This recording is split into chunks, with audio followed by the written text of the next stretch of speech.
दिल्ली में 18+ लोगों के लिए कोवैक्सीन का भंडार खत्म। आप विधायक आतिशी ने ऑनलाइन संवाददाता सम्मेलन में किया दावा। आप विधायक ने कहा कि नहीं मिली वैक्सीन तो दिल्ली में बंद करने पड़ेंगे 125 वैक्सीनेशन सेंटर। विशेषज्ञों की समिति ने 2 से 18 साल के लिए कोवैक्सीन के दूसरे और तीसरे फेज के परीक्षण की सिफारिश की है। सूत्रों के हवाले से बड़ी खबर। स्वास्थ्य मंत्रालय के अनुसार देश के 18 राज्यों में नाइट कर्फ्यू और लॉकडाउन जैसी पाबंदियों के बाद घटे कोरोना मामले। हालांकि 16 राज्यों में लगातार कोरोना मरीजों की संख्या में इजाफा हो रहा है।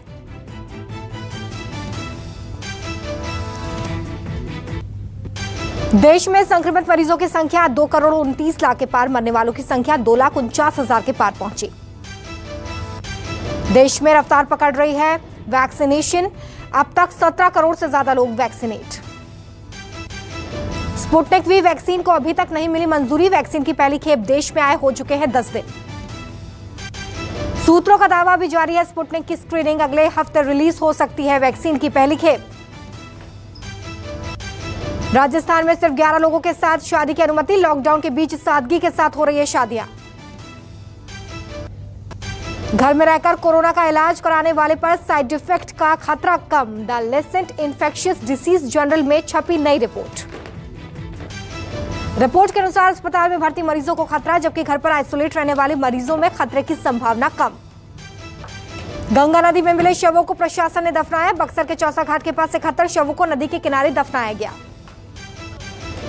शवों के सड़ने की वजह से नहीं हो सका है पोस्टमार्टम, लेकिन स्क्रैप का नमूना लिया गया ताकि दूसरी जांच हो सके। यूपी के बलिया में गंगा नदी में मिले अज्ञात शव। जिला प्रशासन ने कराया लाशों का अंतिम संस्कार। दिल्ली का ऑक्सीजन कॉन्सेंट्रेटर कालाबाजारी केस क्राइम ब्रांच को ट्रांसफर। मुख्य आरोपी नवनीत कालरा भी फरार। कालाबाजारी के आरोपियों की अग्रिम जमानत याचिका पर आज फैसला संभव। दिल्ली की साकेत कोर्ट में सुनवाई। तेलंगाना में आज से 10 दिनों का लॉकडाउन लागू। कोरोना की वजह से सरकार का फैसला। लॉकडाउन के दौरान आज सुबह 6 बजे से 10 बजे तक ही किराना दुकानें खोलने की अनुमति। कोरोना काल में रेलवे चलाएगा कई स्पेशल ट्रेनें। आज से होगी टिकटों की बुकिंग। महाराष्ट्र, यूपी, गुजरात को होगा फायदा। कांग्रेस ने गुलाम नबी आजाद के नेतृत्व में कोविड रिलीफ टास्क फोर्स का गठन किया है। समिति में 13 सदस्य शामिल किए गए हैं। यूथ कांग्रेस अध्यक्ष बीवी श्रीनिवास भी टास्क फोर्स में शामिल। स्विट्जरलैंड से देर रात भारत पहुंची मेडिकल उपकरणों की खेप। कोरोना को देखते हुए फ्लाइट से दिल्ली आई।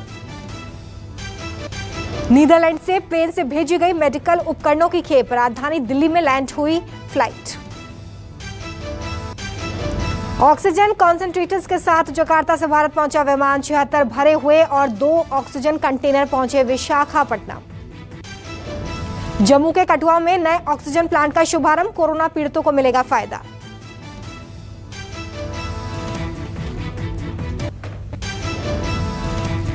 इंदौर में नकली रेमडेसिविर की कालाबाजारी के मामले में 11 केस दर्ज किए गए हैं। 21 लोगों की गिरफ्तारी। रासुका के तहत कार्रवाई। इंदौर पुलिस ने कालाबाजारी करने वालों को पकड़ने के लिए बनाई एसआईटी। गुजरात के मोरबी से हो रही थी रेमडेसिविर की सप्लाई। हरियाणा के करनाल जेल में कोरोना का हमला। सिर्फ 4 दिनों में मिले 56 कोरोना संक्रमित मरीज। कई कैदियों की रिपोर्ट आना बाकी।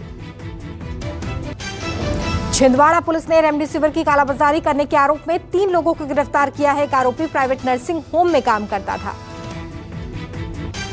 मैंगलुरु में कोरोना गाइडलाइंस तोड़ने पर शादी समारोह से दूल्हा गिरफ्तार। कर्नाटक में लगा हुआ है संपूर्ण लॉकडाउन।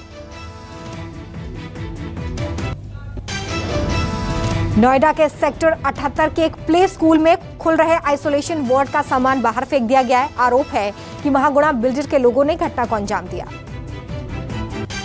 यूपी के नोएडा में पत्रकारों के लिए यूपी सरकार ने लगाया विशेष वैक्सीनेशन कैंप। मीडिया संस्थानों में काम करने वाले कर्मचारियों ने कराया टीकाकरण। दिल्ली में लॉकडाउन के बीच अच्छी खबर। कोरोना पॉजिटिविटी रेट में 17.76% की गिरावट। महाराष्ट्र में कोरोना कर्फ्यू पर कैबिनेट में आज हो सकता है फैसला। फिलहाल 15 मई तक लॉकडाउन लागू है। अरविंद केजरीवाल का बड़ा बयान, कहा वैक्सीन के लिए सिर्फ 2 कंपनियां काफी नहीं, दूसरी कंपनियों के साथ भी शेयर किया जाए फॉर्मूला। कोरोना मरीजों के साथ अटेंडेंट रखने के मामले पर हाईकोर्ट ने दिल्ली सरकार को विचार करने के लिए कहा है। कहा इससे मरीजों को मिलेगी सहूलियत। दिल्ली हाईकोर्ट ने प्लाज्मा डोनेशन को बढ़ावा देने के लिए दिल्ली सरकार से मीडिया और कई हस्तियों की मदद लेने के लिए कहा। दिल्ली हाईकोर्ट में केंद्र सरकार का बयान, कहा रेमडेसिविर इंजेक्शन का उत्पादन पहले के मुकाबले काफी बढ़ गया है। महाराष्ट्र में फैलने वाले ब्लैक फंगस मामले पर सरकार ने बड़ा ऐलान किया है। 1000 अस्पतालों में ऐसे मरीजों का मुफ्त इलाज किया जाएगा। राजस्थान में लॉकडाउन तोड़ने पर 2,37,000 वाहन जब्त, 40 करोड़ का जुर्माना वसूला गया।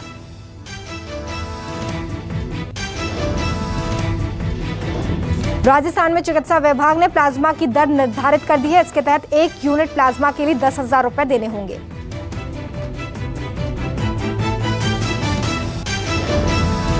वैक्सीन की कमी के चलते एयर इंडिया ने अपने कर्मचारियों के लिए आयोजित टीकाकरण कैंप को रद्द कर दिया है। जल्द ही नई तारीख घोषित की जाएगी।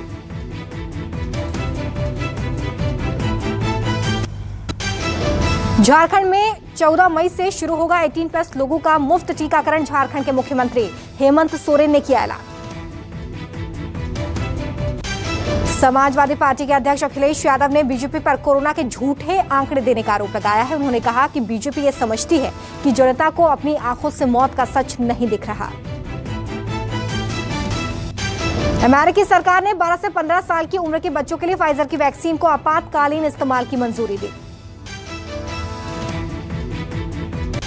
बॉलीवुड स्टार हुमा कुरैशी ने महामारी के बीच बच्चों के लिए दिल्ली में एक नया कोविड सेंटर बनाने का दावा किया है।